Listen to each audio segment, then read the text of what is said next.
因那民间团体为着这寡小连续的霸凌事件，今日早起是去行政院为着基层来争取完整的制度，要求这行政院长杜英泰都要提出实际作为。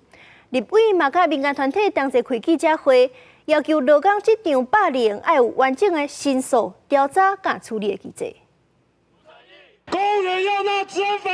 工人要拿治安法，职霸房屋要法制化，职霸房屋要法制化。大声喊口号表达诉求。劳动部最近发生员工好亲像叫长官霸凌自杀，引起社会议论。真侪民团早起伫行政院前集合，提出3点诉求，包括公务员纳入职业安全卫生法保障。这场霸凌防护法制化，提升到法律的慰解保障，也加开放公务人员做工会。职场霸凌的申诉，它应该要法制化，它应该要有法位阶的保障。昨天这个行政院长有出来跟大家道歉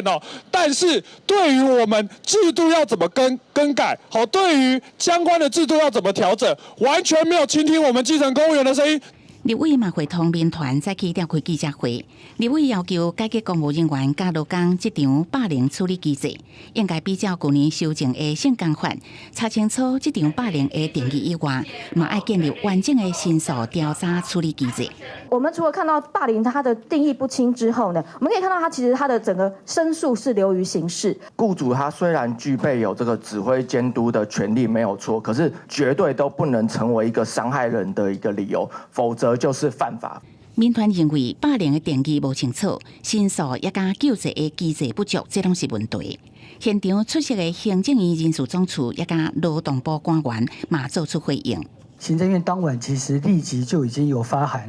要求各机关要在1周内针对现行的作业规定，如果在现行制度还没有完备的部分，在1周内应该都要完备以后回复给我们总处这边来做一个列管，强化雇主他落实预防的责任。那我们会在近期呢邀集相关的学者专家来开会研商可以再进一步采取什么样的一个预防措施，我们去做强化。那同时呢，我们会修正治安法，去提升我们职场不法侵害它的位阶。若是修法的方向，立委认为会当参考MeToo事件的修法，引入外部专家加第三方机制。人事总处嘛回应会研究引入外部机制的可行性。记者综合报道。